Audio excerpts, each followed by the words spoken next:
Welcome to Slapshot Podcast, episode number 37. I'm your host, Christopher Morais. Thank you so much for joining me on a fresh new episode of the podcast. Yes, that's right. We're back. We're here. The NHL season is slowly winding itself down, and we have a lot of stuff to talk about today. We're not even going to get to all of what I want to, but we're going to focus on a couple of things here that have happened around the NHL.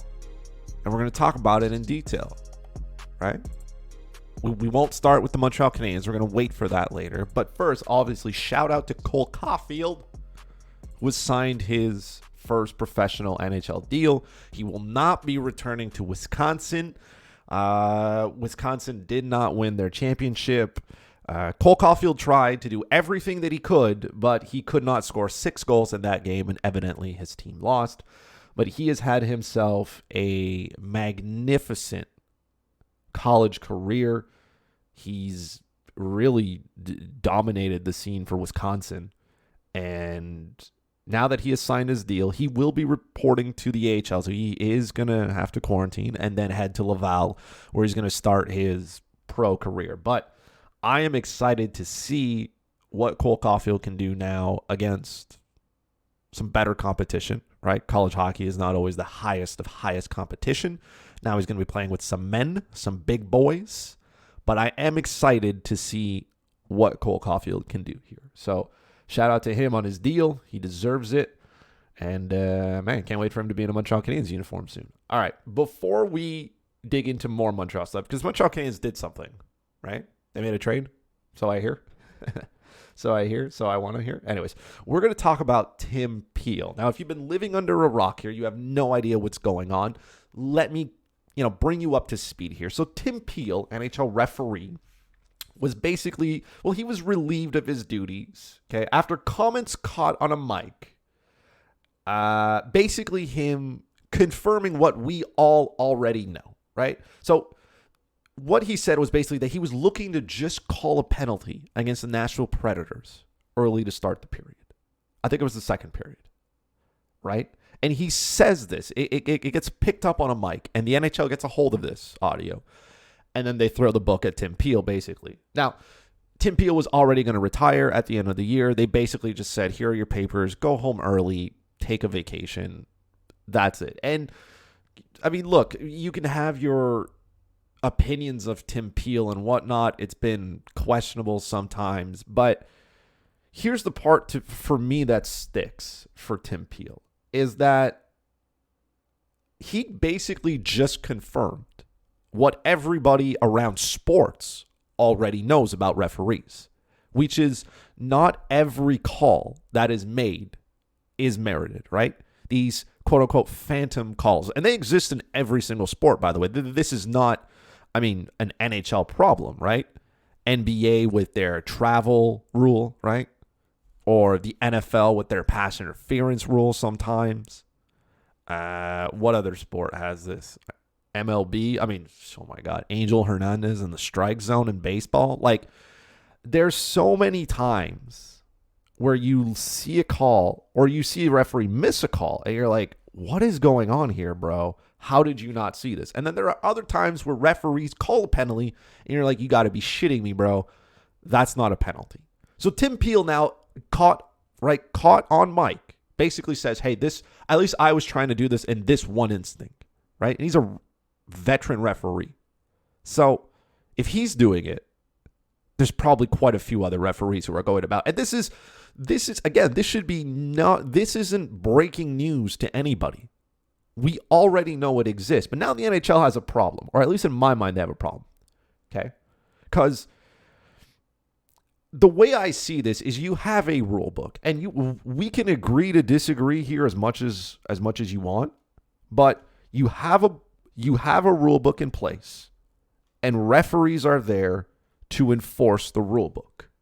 And to me, rule books have to be as black and white as humanly possible, because that way the game is officiated on the same level for everyone. Now, the casual fans can argue what they want to see, right? There's an entire generation of people who watched hockey in the 80s going, okay, but that tap on the hand is not a slash because they grew up with players literally hooking and grabbing the entire way, right? But now we move into this new generation of hockey where there's a lot less clutching and grabbing. It's more open. There's a lot more speed. Players are quicker, faster, stronger. So the NHL's got to take a stance here and decide what they want to do, okay? And there's two routes to go this way, okay? Either you give officials gray zone to interpret calls, which is what most veteran referees do. We know this. A penalty in the first period is not always a penalty with 3 minutes left in the third period, let alone a penalty in the playoffs, let alone a penalty in Game 7 of the Stanley Cup Finals in overtime, right? We understand that as the game changes, where we are in that game, the period of time, calls change. And that's a problem, okay? That's a problem. Think about it this way, okay? If you're driving your car and there's a speed limit, okay, I don't know, 50. The speed limit doesn't change whether it's 8 a.m. in the morning, 4 p.m. in the afternoon, 7 o'clock at night, or 3 a.m., okay? It shouldn't change. It should be consistent, right? If you go over the speed limit and a police officer catches you, well, you get a ticket, right? Doesn't matter what time of day it is. Penalty in the first period, a slash in the first should be a slash in Game 7 of the Stanley Cup Finals. That's my opinion on this. Because here's the second option, and I know all of you are not going to like it, okay? You move to a IIHF standard of hockey, okay? And trust me, NHL referees get on my nerve, but boy, do international referees do a really bad job of, managing the game. They don't, actually. They call the rule book black and white, okay? We've seen this. How many times have we seen questionable hook penalties or questionable slash penalties called late in the game in international competition by a referee? Why? Because they're there to apply the book. Headshot calls in junior hockey, easy. If you hit them in the neck, it's a headshot, you're tossed from the game. There is very little gray in international hockey. It's black and it's white. And a lot of times people don't like it. But you know what? It's consistent, though. I'll tell you what, it's consistently garbage, but it's consistent. We may not like it half the time, but that's the position that we're going to if we can't tolerate what Tim Peel just said. Because Tim Peel said the truth. And if the NHL sits down and says, hey, we want a hybrid of, yeah, the rule book's important, but we want referees' discretion to be there. Well, guess what? Whatever Tim Peel said, that is true. And now you just relieved a guy of his duties for doing something that is true and that you support. So, to me, the NHL has a problem here. They have a big problem on their head. And this is for them to sort out with the Board of Governors and figure out how do they want to do this? How do you want to? Do you want to give referees a gray zone and come up with a hybrid? Enforce the rule book but manage the game? Personally, no. I don't want to give referees that type of problem. I don't want them to have to manage the game. Call the rule book. A police officer follows the civil highway code. Judges they follow whatever laws. They're there to apply the rules. That's what an official is there for. The same thing in any other sport, right?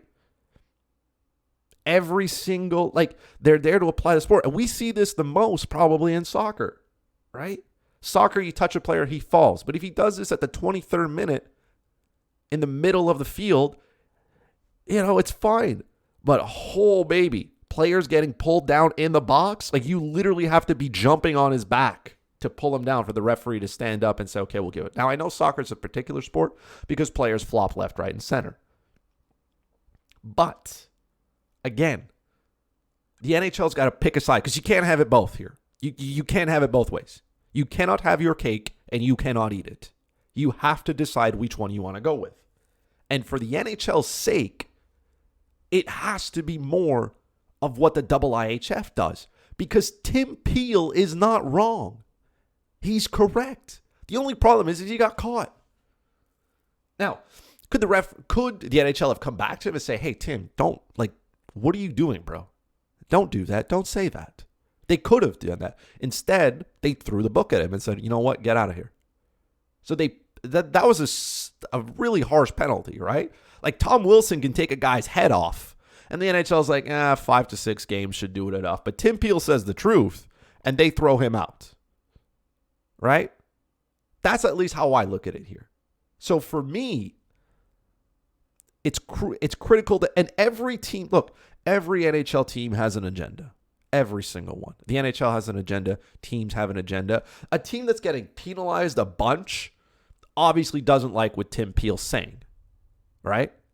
Because they're like, hey, maybe you're just handing out penalties for nothing. And a team that doesn't get penalized is saying, well, we don't have a problem. We don't take penalties, right? Tim Peel's trying to make up a call here. Referees try to balance out calls, and we see this all the time, right? How many times do players get into a scrum and referees take 2 players to balance it out? They don't want to impact the game, okay? Which is understandable, right? You do not want to impact the game negatively at some point. Here's the thing, though. If you do not call a penalty or you try to balance it out, you are 100% impacting the game in a negative way. You're 100% doing it. So you're damned if you do, you're damned if you don't. But guess what? You're a referee. You're damned no matter way you go. So do what is your job and call the rule book. Call it. And if it's consistent, then nobody can argue it. You may not like it, but you got to get on board with it, right? Because a scenario where you have referee discretion means it's going to vary from who's refereeing a game, right? A little bit. Let's go back to the speed limit example. Not about when you get the ticket, but the kilometers per self, right? Now, if you go 51, right? If the speed limit's 50, you go 51, you're probably not getting a ticket. There is a discretion there, right? It's not automatically implied the rule book there. If you go 60, you're probably okay. Between 65 and 70, you're pushing your luck. And I can guarantee you at 72, you are getting a ticket because that's what I got last week. I was doing 72 and a 50, and I got no warning, no grace period there. I handed my driver's license, my insurance, and registration, said, just give me my ticket. This was a very expensive coffee today. So, again, if you have discrepancy for referees here, then you're going to have a lot of gray zones. And that's not how a rule book should be interpreted anyways, right? We hate the puck over glass penalty, or at least a lot of people do. Me, I don't, because it's black and white. If the puck goes over the glass and you're in your zone, it's a penalty. Whether you like the rule or not, it's simple to call. It is. There's no question about it, which is probably the most common penalty that is called in overtime because it's an easy one to call. It's not hard. It's black and white. And the more you have these black and white calls, the easier it is for NHL officials to figure it out. But again, every team has an agenda. And the NHL is probably going to settle for a hybrid where, yeah, call the rule book, but use your judgment. And that's exactly what Tim Peel does. Exactly what it is. He tried to balance it out to try not to affect the game too much. Now, he affects it by calling a meaningless penalty to a team that, what if they score on that power play for a penalty they didn't deserve? It's tough. Again, referees do this, and we got confirmation that referees do this because the following night, so here's the following night, okay? Toronto's in Ottawa, I think, or vice versa. Anyways, the Leafs win in overtime, but Wayne Simmons gets taken down late in that game, I believe, okay? Eric Staal is the referee. So Wayne Simmons gets tripped. It's pretty obvious there's no call, okay? And you can go back and watch the video. Just type it into Google. You'll find it. And Wayne Simmons is just like, he's barking immediately. And he goes back and he sees the referee. And you see him during the break having a conversation with Furlat. And as he's having that conversation, okay, you can see Eric Furlat holding the collar of his uniform where the mic is. Because he's having a conversation with Simmons, and he doesn't want whoever's listening to pick up what's being said. So, how do you think NHL referees feel right now? First of all, they saw one of their boys get tossed for doing something that they're probably instructed to do anyways. And now referees are going to feel really uncertain about things now because now they're not sure what to do. Or at least Furlat's not sure. Because again, He covers his mic to make sure that nobody hears what he's saying to Simmons. Now, is he doing anything wrong? I'm not saying he is. He's probably not. But he's probably justifying it to Wayne Simmons why he didn't. And who knows what that justification is. Maybe he told Simmons, you know what, stay on your feet. Or that's not it. Or I'm not calling it at this point in the game. Maybe that's one of the things. But you can't say that off the hot mic drop that happened the night before. You can't do that. You can't say that. You could have said it any other time probably. So he covers the mic to make sure nobody hears this conversation. So that's where referees are going now. Now people want to hear, right, what players are saying, what referees are saying and all this. It's fun for the fans, yada, yada, yada, yada. We get closer to the game. That's not what anybody wants. Or at least it's not what the NHL wants or the people who are employed by the NHL, players and referees, because now they're saying, well, I don't want to hear. I don't want you to hear what I say because sometimes it's not in line with what you believe or what society believes. So again, it's a problem for the NHL. And I think the simplest way to solve this is to just go to what the IIHF does and just call the playbook. You're going to have more penalties and look, players are going to adjust, okay? When they took out the red line and they took out clutching and grabbing after the first lockout, everybody complained and whined and penalties and blah, blah, blah. And guess what? We don't talk about that anymore. It's fine. We handle it.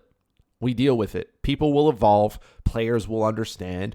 And if the rule book is black and white and easy for players to understand, then you don't have a problem. Now, do I actually believe the NHL is going to figure this out? Of course not.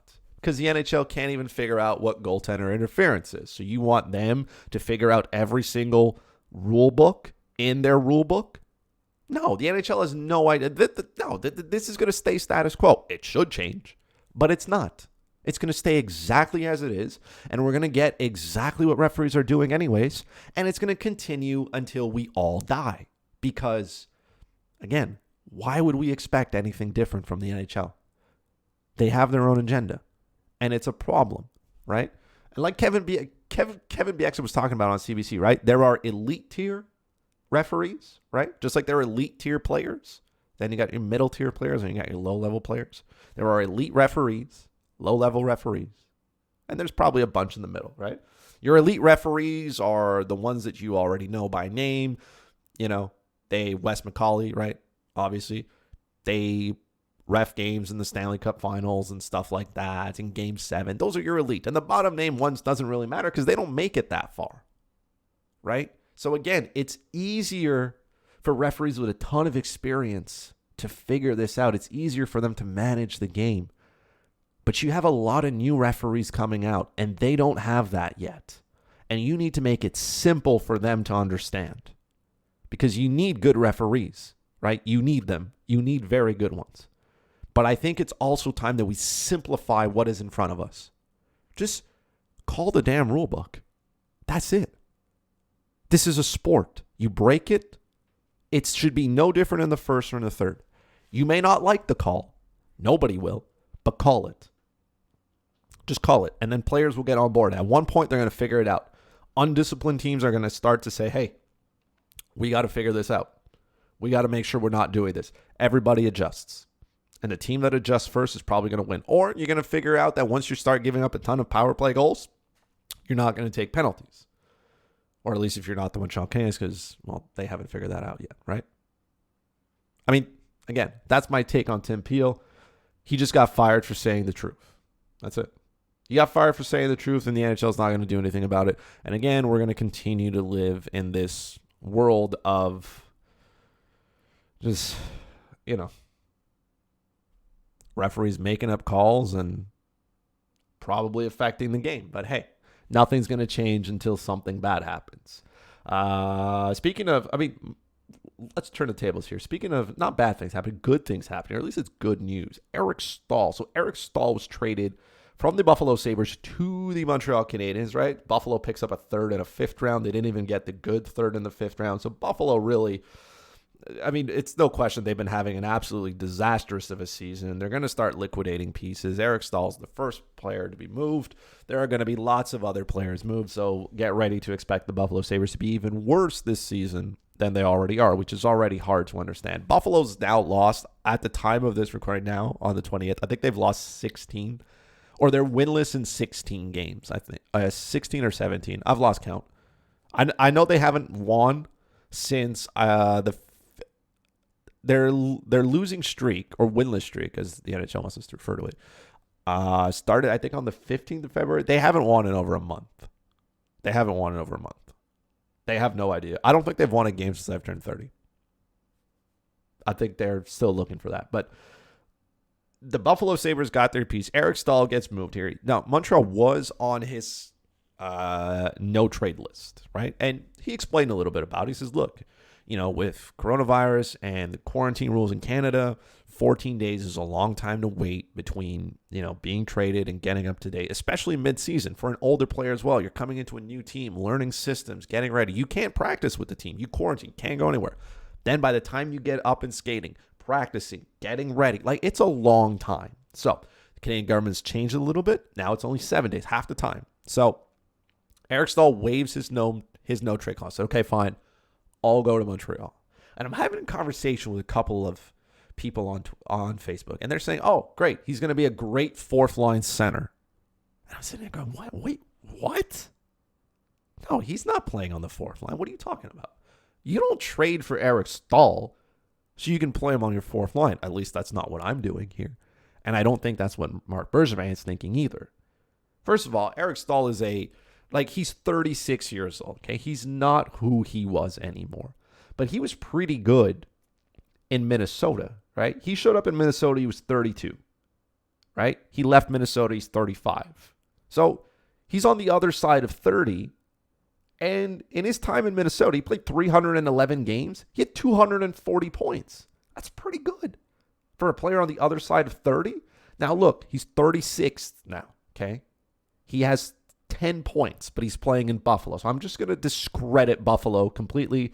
I'm going to pretend that his 32 games that he played with Buffalo don't even exist. A little bit like the 20 games he played with the Rangers when he was traded from Carolina, right? They probably didn't count.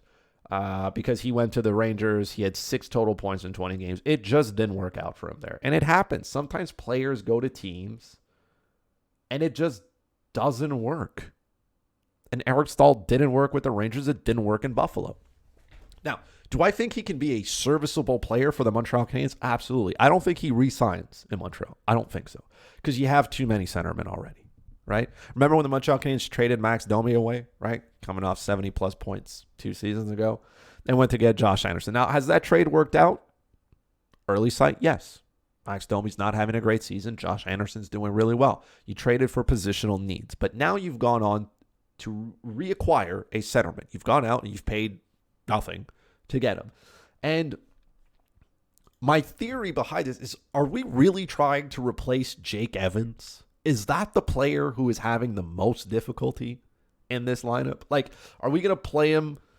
Are we going to play Eric Staal the fourth line and then sandbag him here with Paul Byron?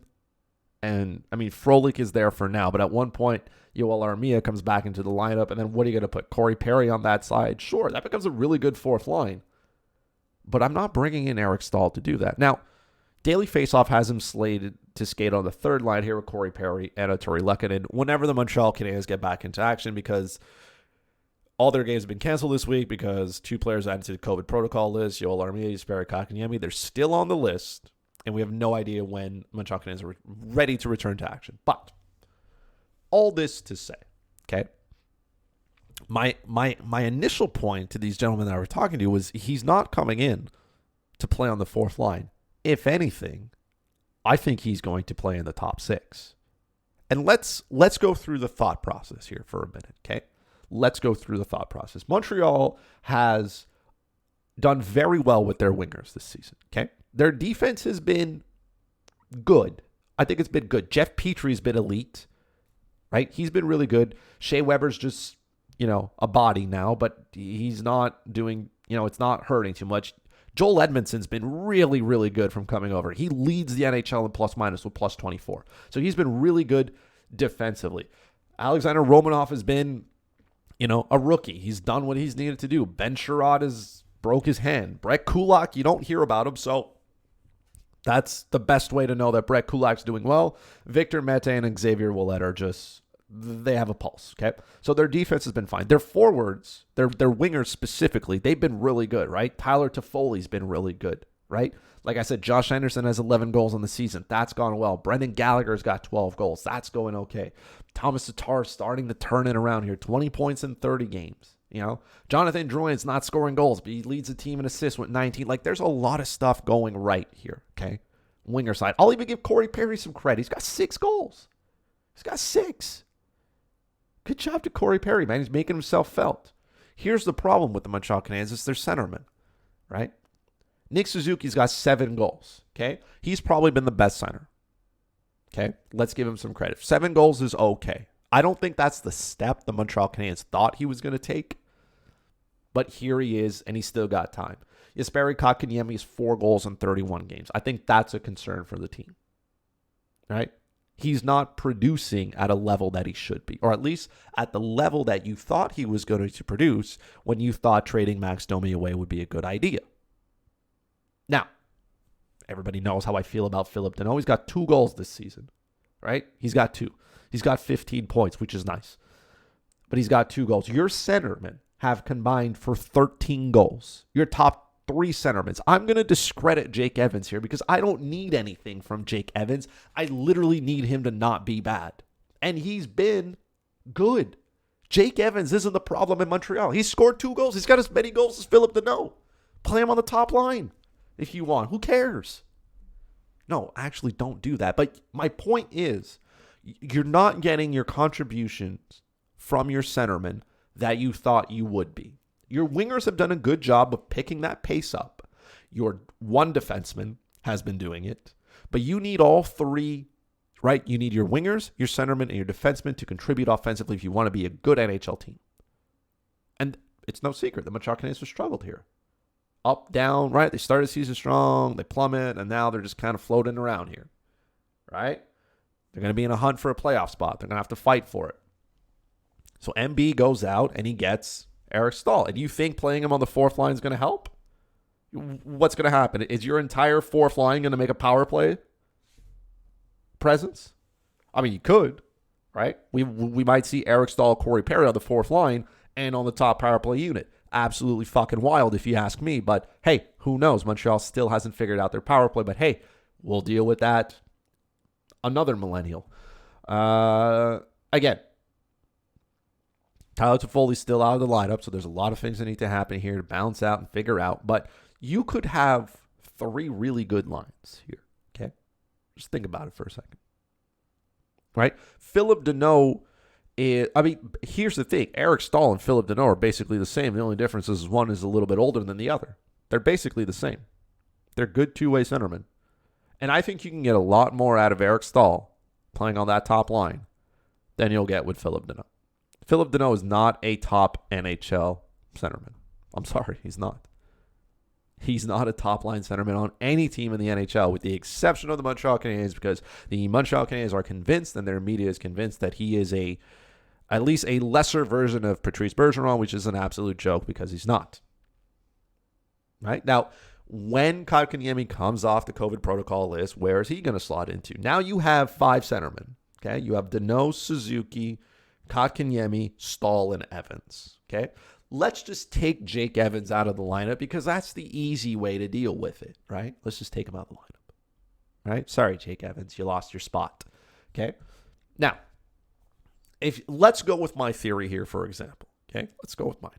Let's say Toffoli comes back and you play Josh Anderson on one side, Tyler Toffoli on the other side, Nick Suzuki in the middle. That's a really good first, second line. Call it what you want. Your top line will be Thomas Tatar, Brendan Gallagher, and I'm going to put Eric Staal there. Because, again, you do not trade for Eric Staal so he can play on your 4th line. Or at least my understanding was as well. Think about it from Eric Staal's perspective here. He's got a no-movement clause, right? He could have easily said, I'm not going there. I'm not going to Canada. And I'm not going to a team to play on their 4th line. And I'm sure his agent at least had a conversation with MB and says, hey, look, man. Like, my player would love to leave this absolute shithole of Buffalo. My apologies to the city of Buffalo, but oh my God. Like, he would like to leave here, yes. But it's not at an all cost to leave. There are other teams that probably kick the tires around Eric Staal But, right, the Carolina Hurricanes rumored in it. But the reason Buffalo made this deal now is because the Montreal Canadiens wanted to make this deal now and not closer to the trade deadline. And Buffalo needs to start liquidating pieces. And Eric Staal's trade value is not going up. So the Montreal Canadiens probably sat there and said, okay, well, we'll take him. But he's got it. That the player with a no trade clause still has to agree to it. You remember Matt Sundin when he didn't want to waive his no trade clause in Toronto? I mean, Eric Staal could have done the same in Buffalo. Like, who does he owe anything to in Buffalo if he just wants to play out the rest of the season there and not go anywhere? Sure, he goes to a better team where he's got a chance to win. But I'm sure he's not coming here if he's going to play on the fourth line. Or at least, maybe this trade doesn't happen now if his thought is he's going to play on the fourth line. And maybe they tell him, look, Eric, there's no guarantee, right? Just like they told Corey Perry and, Michael Frolik. Frolik hasn't played a game this season, right? Corey Perry has. But I'm sure you told these players that, you know what, well, you're not going to Laval at least. And you're doing stuff. And I think Eric Staal is a lot better than Frolik and Perry. So at least in his case, he deserves a little bit more of knowing what's going to happen. Players like to know what's happening before they get there a little bit. Or, hey, what's your vision? What's your idea? Right? When you go to interviews and the person interviewing is like, hey, where do you see yourself in 5 years? Or where do you see yourself in 10 years? They're always looking for that answer where you say you're part of the business, you're part of the company, and you're moving up in it, and you're becoming CEO in 20 years. It's just something like that. Players want to hear that. Hey, look, Eric, we know, you're coming from a team where it hasn't gone as you want to. We need some help at center. We're going to give you a fair shot at playing in the top 6. What do you say? Or at least that's the conversation, if I'm MB, I'm having with Eric Staal and his agent. Hey, I'll give you a fair shot. And a fair shot means actually doing it. Maybe Eric Staal wants to re-sign in Montreal. I doubt it, right? But maybe he does. And then you can decide what kind of player you want him to be. Because I really don't think Philip Deneau is going to sign in Montreal again. He's looking for a lot of money, and I don't think the Montreal Canadiens are going to give it to him. But it's a whole other conversation for a whole other day. For me, right, again, let's go back to my hypothetical lines here, right? Thomas Tatar, Eric Staal, Brendan Gallagher, Tyler Toffoli, Nick Suzuki, Josh Anderson, Jonathan Drouin on the third line. Jesperi Kotkaniemi in the middle. Yoel Armia on the right side. Or, well, I mean, no, not or. You have to put him there. You have no choice. Okay? Artturi Lehkonen, Philip Deneau, Corey Perry. Boom. Solved it. Okay? My apologies, Paul Byron. But Paul Byron's the odd man out here, right? He's making a lot of money. He's gone through waivers a couple of times. Nobody's picking him up. He's got a contract. He's not scoring goals. But, hey, he can play in the overtime period because he's quick, right? And then, hey, sorry, Jake Evans. Like Jake Evans has done nothing wrong to not merit a spot in the lineup. Apart from the fact that Claude Julien is no longer the coach. And we can, he's a fourth line center. But is it a shock to have Philip Deneau on the fourth line? To me, it's not. That's where he deserves to play. In the bottom 6. That's where his role is on any other team that is good. You have a ton of teams in the NHL that have really good centermen. The Montreal Canadiens have good prospects at center. They do not have good centermen. They don't. They don't have good centermen. Look at the top teams in the league with top centermen. Compare them to what the Montreal Canadiens have. You think the Montreal Canadiens centermen scare anybody? You think I'm absolutely terrified when I see Philip Deneau come on the ice? Of course not. Jake Evans, not a chance. Even Suzuki and Kotkaniemi, I'm not fearing them. There's no fear there. I'm not going to fear them more than Eric Staal's at center. But Eric Staal, now, the Montreal Canadiens, Cap Friendly, I think, had this there. The Montreal Canadiens are now, I think they're top 10 in, height and size. Height-wise and weight-wise. This is not a small team anymore. Remember how everybody, the Montreal Canadiens are small. Montreal Canadiens are no longer a small team. They are one of the top teams in size. They're a big team now. They're a big boy team. Right? They a big boy team. Sure, Brendan Gallagher is still small. Nick Suzuki's not exactly huge. But this team per se, offensively, they're getting bigger. Defensively, they already got a lot of big boys on the blue line, right? Shea Weber, Joel Edmondson, they're not small. Kulak, Petrie, not small. Romanov, not small. Victor Mete, look, There are, again, Ben Sherratt would probably be there, and Ben Sherratt's not a small player. We can disagree about the defense because the defense doesn't move the puck. But that's all, again, from a size perspective, the Montreal Canadiens are now a big team. Well, the Montreal Canadiens want to be big, but they also want to be quick, which is hard to do because usually those two don't go very well together. But my point here is you're not trading for Eric Staal so he can play on your fourth line. At that point, why are you adding on salary when you have a player who can do everything that you want? Jake Evans can play the fourth line. He can kill penalties. He can do all that fun stuff that you get the bottom six players to do. Or at least in Montreal's case, the bottom six players play on the top power play unit. But anyways, Jake Evans can do everything you want him to do without having to acquire an older veteran to do it. Right? And again, Eric Staal didn't come here to play on the fourth line.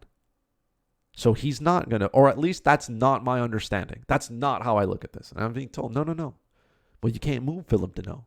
Or, yeah, that's where he's going to play. Or, he just wanted out of Buffalo. Sure, he wanted out of Buffalo, but he's not going to want out of Buffalo where he's at least playing top 6 minutes to go to a team where he's not going to play any power play time. And he's not really going to kill penalties. And he might be a healthy scratch. He's not going to that. He's 36, bro. Eric Staal has made a bunch of money in his career. He has a Stanley Cup ring. He's got gold medals. He's got awards. This man has everything right now. Made sure he'd like to probably add another Stanley Cup to his time. And sure, he's probably a competitor and he wants to win.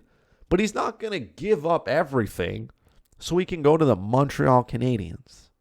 Okay? This isn't a case where you look at players like, Wayne Simmons, Joe Thornton, Jason Spezza. Those players giving up a lot. So they can play in Toronto, so they can probably try to win a cup, right? We knew Wayne Simmons took a discount so we can go to Toronto. We know Jason Spezza did the same thing so we can go to Toronto. Joe Thornton, these players it's the same thing. Eric Staal's not doing the same thing to come to Montreal, man. No. This team, the Montreal Canadiens are not a top elite tier team in the NHL, at least not in my mind. Are they a good team? Yeah. Yeah, they're good. But they're only as good as Carey Price is, as always. And Carey Price struggled a little bit here. And the Montreal Canadiens are now fighting for the fourth playoff spot. So, let's do this again. Eric Staal did not come to the Montreal Canadiens so he can play on the fourth line. Don't at me about it. Don't try to change my mind. If maybe he does end up there at some point. But the Philip Deneau on the top line experiment now has to end at some point. And what better way to end it than by bringing in a veteran centerman who has won a lot of things and saying, hey, let's try it here. And we've seen Philip Deneau move off that top line. It's been periodic, but we've seen it happen. And I think Eric Staal has he's older, he's wiser, he's a veteran. He can handle that. When you put Suzuki and Kotkaniemi up there, they're still young players trying to play the position. It's tough, man. It's tough. It's tough for these two to do it. So again, bring in a veteran. And you say, hey, man, this is what we need from you. He's done it. He played top line in Minnesota. He was the top centerman. Again, I'm just going to just disregard Buffalo, man. Holy, man, that is a garbage organization right now. Right? It didn't work when he went to New York. And if my understanding is correct, he went to New York in a tough situation as well where he wasn't playing. I don't think he was playing top 6 minutes either. Somebody will correct me on that. And then he played, his entire career in Carolina, and we know that went well. So, Eric Staal came here so he can solidify the center position. Again, he's only got, 3 goals this season? Perfect. That puts him 1 behind Kotkaniemi, who is second on the team in goals at center, and that puts him 1 ahead of Philip Deneau, who centers the top line, and 1 ahead of Jake Evans, who centers the fourth line. So, is Eric Staal really out of place here? Is there no room for him at center? Are you telling me he can't have his chance because all the other players at center are already superiorly better than him? Fuck no. Of course not. Let the man play. You brought him here. And if you want to get something out of him, or if maybe you want to convince him to come back, I don't know what MB's plans are. But if you want him to come back, give him something. Say, hey, man, show us what you got. And then maybe he gets a contract and then he plays one more year in Montreal for his 37th birthday. And then you can decide what you do with him next year. Maybe you trade him at the trade deadline again, or, who knows? Maybe you let him go. Or maybe for Eric Staal's sake, if he wants to go somewhere else and play next season, he's probably going to want to make, a little bit of money. He wants to have a good year as well. So he has an interest in coming to Montreal and performing. He's not getting it in Buffalo, obviously, but, it could have been really easy for his agent to turn around and say, man, the Buffalo Sabres suck. Nobody did well there. Jack Eichel is elite, and he did nothing. Taylor Hall is elite. He did nothing. This whole team was terrible. It didn't work. Blah, blah, blah, blah, blah. Negotiation. Eric Staal should get a proper opportunity to play here. I would play him in Phillip Danault's spot. Or at worst, if you absolutely want, play him on the second line. Let Nick Suzuki play on the top line. And then let Eric Staal play with Tyler Toffoli and Josh Anderson. A really big-bodied line, right? Not the quickest of line, but big players who are tough to play against. And Eric Staal can definitely move the puck around, right? He can facilitate the puck around, and he can help the rest of those players around him score more goals. But you're not going to help players like Yoel Armia score more goals. You're not going to help Jonathan Drouin score more goals because Jonathan Drouin ain't scoring anybody. If you play Jonathan Drouin, Eric Staal, you got two pass-first players on the same line feeding the puck to Yoel Armia who can't score goals. So, can we please play Eric Staal with decent players? And maybe we'll get more out of him while we wait for the Kotkaniemis and the Nick Suzukis to continue their development and get even better and stronger. It's coming. I still think Kotkaniemi can be a top-tier centerman in the NHL. I really do. And Nick Suzuki's got a boatload of skill, so I think he can as well. But they're not there yet. Not yet. It's not coming yet. It can. Neither one of those players are 20-goal scorers in the NHL right now, which to me is the minimum required to be a really good centerman. In the top six, you should probably be a 20-goal scorer. Or at least if you're not a 20-goal scorer, then you're racking up like 55, 60 assists like the Nicholas Backstroms of the world do. Okay? In that vicinity, right? So let's give Eric Staal a chance here. We'll see what he can do, and everything will work out well. And that's the podcast for today, folks. Man, much love to all of you who listen. Thank you so much. If you haven't already, okay, you can follow me on Twitter at FuzzyChris91. You can follow the podcast on Twitter at Slapshot Podcast. You can find it on Podbean. You can find it on Stitcher. You can find it on Spotify. You can find it on Apple Podcasts. You can find it on the YouTube channel, which you should subscribe to. Anyways, that's right. You head over to fantasyfix.com. You got all the links there. Just click on one, subscribe to the YouTube channel. Subscribe wherever you enjoy your podcasts. And the NHL season's we're winding down here, so we got a couple more weeks to go. It's surely to be entertaining. Hopefully COVID doesn't rip this apart. As always, stay safe. Wash your hands. I love you all, and we will talk to each other again soon. Bye-bye.